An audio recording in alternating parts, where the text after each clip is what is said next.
All three of the entrepreneurs on today's panel have been at this a while. They've all had experience growing companies from the ground up and know well the challenges of creating and funding a startup.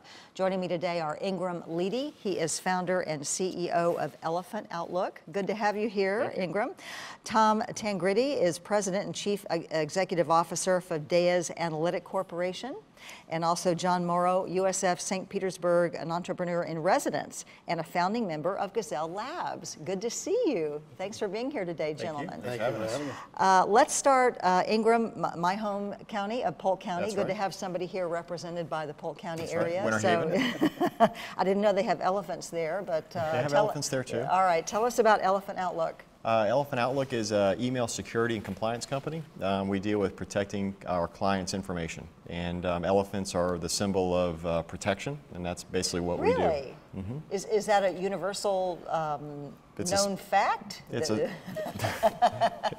like to think it is. Or is that your own creation? I mean, when you're thinking about branding your company. It is. I mean, the thing about an elephant is it's safe and secure. You know, they never forget. That's the idea about an elephant. Never forget. You're absolutely right. Great idea. Yeah. Since I can say this because I come from Polk County, is there money over there to fuel startups? Are you finding it a little more difficult than being in an urban area like Tampa or Miami? No, it's a great region. I mean, the assets we have in Polk County is there's a tremendous amount of fiber optics that run through the southeast part of the United States, right through Winter Haven or Polk County. So for us, I mean, we've been able to leverage that technology and bring the world to us in a location that's, you know, a great place to live. So what does your company actually do? What is the product? That's a good question. I don't know what I do sometimes. You're here today. That's right. Our company mainly deals with, our clients are people who have information that they want to make sure stays secure. And some of our first clients were, one of us, we helped stand up the provisional government of Iraq in the first Gulf War invasion. We helped stand up their email systems, all from a location in Winter Haven. Wait a minute. Okay. You helped secure information in Iraq from Winter Haven. Yeah, so basically the second Gulf War, they went in and they needed a way to communicate through all the ministries. Yeah. And so the government needed a way to do that. Email is the way most people communicate these days. And so we went in and stood up that infrastructure to help them do that. And that basically took me into all kinds of areas. That's amazing. That's amazing. So, I'm impressed. I think that's pretty interesting. Tim, tell us about your company, Dais Analytic Corporation. Dais Analytic is a company, to tee off my colleague's point, he sits in Polk County and he's dealing with information technology all over the world. Yeah. We deal with a plastic material that makes water very easy to clean and lowers your energy bill because we can treat air much differently than it's done in the past. We're using a very smart plastic that looks kind of like this, piece of saran wrap. It has a lot of intelligence built into it, and what this does is it uses molecules as opposed to machines. So it's much more efficient, costs less, and it actually works much better. For instance, we clean water to parts per billion, whereas the standard in the industry today is parts per million. So it's something that is looked upon worldwide, not only in the Tampa Bay area, as very much needed. There are serious water problems and energy problems. So, so wait a minute. So that little thing, hold it back up again, if you would. It looks like a piece of plastic. You said there's information built into it? The way that it's structured, it's a piece of nanotechnology material. But you say nanotechnology to most people? No. It's a very smart piece of plastic. Tiny technology, and before we leave, I'll give you the question, when was the first time plastic was mentioned in the movies? It's not when you think. But it's very, very smart. Wait, tell me now. Tell me now. Come on, don't leave me hanging like this. It's on every Christmas. I would say The Graduate, but I don't think that would be Everybody says The Graduate. It's actually, It's a Wonderful Life. It's a Wonderful Life. Yes. Wow. But there's a lot of intelligence in that. We've got some really creative people sitting up in Odessa, about 30 miles north of here, that we can manipulate that intelligence and we can cool a space without any gas, using water and that material.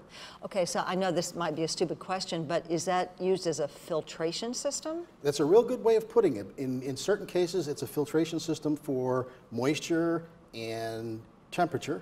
In other ways, it's a one-way valve if you're using it for water. If you think of salt water on one side of it and clean water on the other, the clean water takes the dominant position, And all it says is just give me the water molecule on the other side of that membrane. So it sends the molecule through. There's no holes in this like reverse osmosis is used today.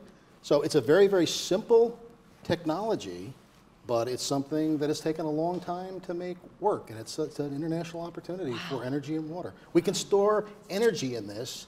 It can be the electronic equivalent of gasoline. That's what we're working on right now in terms of the prototypes.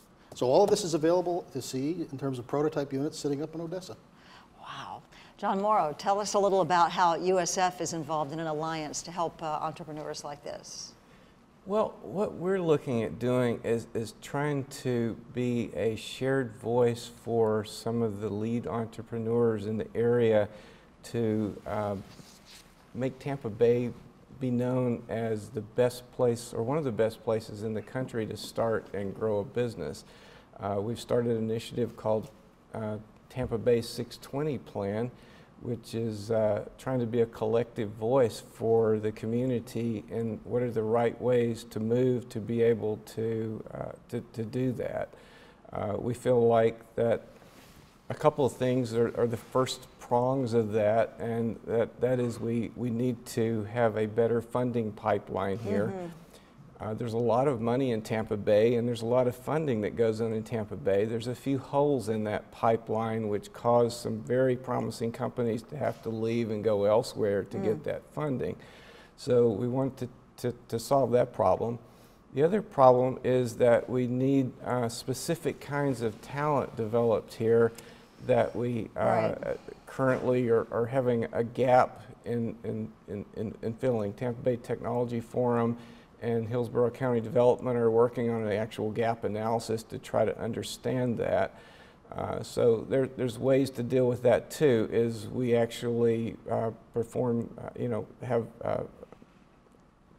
programs here to better train people for those specific things. We may be able to do some things to actually attract people from other areas in that. But those are the first two things that we're actually looking for. Right. The other important thing here is we feel like that this charge needs to be led by the successful entrepreneurs in the area. It's not a job that's really for economic development or chambers of commerce. They're very supportive of what we're talking about, but it has to be led by the entrepreneurs. Now, all three of you, as I understand it, this is not your first rodeo. You've been doing this for a while, creating businesses, starting businesses, selling businesses. John brought up two excellent areas of need. One is skilled workers, skilled IT workers, and the second is funding for startups. So what are you two finding in, first of all, the worker area? Are you finding enough people, or you still need that? We certainly could use more. I think the higher education is a major component of attracting the right kind of companies and people and kind of the ecosystem you need around to develop type of technology companies or higher paying jobs. So I think having the universities, the private schools, all that in combination, creating that ecosystem, creating that community, capital, expertise in the different areas would help attract those kind of people to come here. How about you, IT workers? I would say this, ours is different because IT is something, I won't say more well known. What we're doing is a combination of different scientific disciplines and engineering. Oh, engineering, more so than IT. Yes, I agree with everything said at this point, that yes, it does help to have the universities do the things they're doing. And in our case, we're lucky enough that what we're doing is attractive enough to people that we can bring them here. So it's always worked very well, and the area obviously is very pleasant to live in, and the knowledge base tends to come to us. So we've been fortunate in that regard at this point.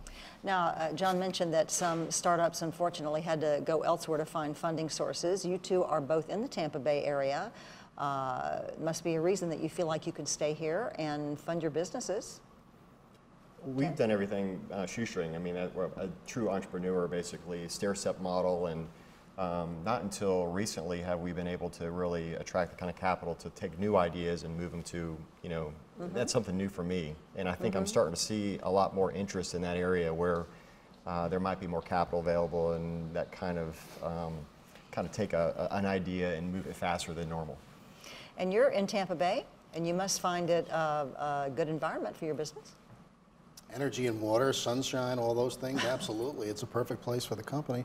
Capital's an interesting thing. It's difficult, and Florida doesn't have a big presence in the venture world, per se. They're trying, and I think it's a great thing. But there are a lot of other ways to fund businesses, especially given the type of thing that we're doing that has truly international reach to it. So I spend quite a bit of time outside of the country. I spend quite a bit of time in different parts of the U.S. that appreciate what we're actually doing and where it's going and the future for it. The universities help. The local government is an interesting thing, or government in general. Just kind of take a quick tangent. Governor Bush was the one that got us here from New York back in the late 90s. Really? Yes. Okay. And I don't think it ended up costing the state of Florida a dime. Pasco and the surrounding governments in this area have been just incredibly supportive with access to facilities. It really doesn't cost them a lot of money, but what that does is it allows you to build up. You talk about the stair-step model. It allows you to build up a level of credibility that you don't have unless you put out a lot of money to go and do these things. For instance, in Pasco, access to a wastewater treatment plant. That's a humongous expense for somebody, but if they've got one that they're taking apart, they're not using, it helps us. So you build this credibility, so when you do go to the investment community, you have a better story. You've got a third party that's standing there saying, yes, we've seen it. They may not buy the product because it's new and they're risk adverse, but the governments can help in that area, and it's been very supportive. People have been very supportive of us. Well, I can't think of anything more crucial than keeping your information safe and also clean water. So I congratulate you on, I mean, these are fabulous ideas, and I wish you great success with your businesses and building it right here in the Tampa Bay area. Thank you very much. Appreciate your time. Entrepreneurs. Thanks. No enterprise can succeed without the skilled workers we were talking about. Frank's standing by with more on that. That's right, Kathy. Two major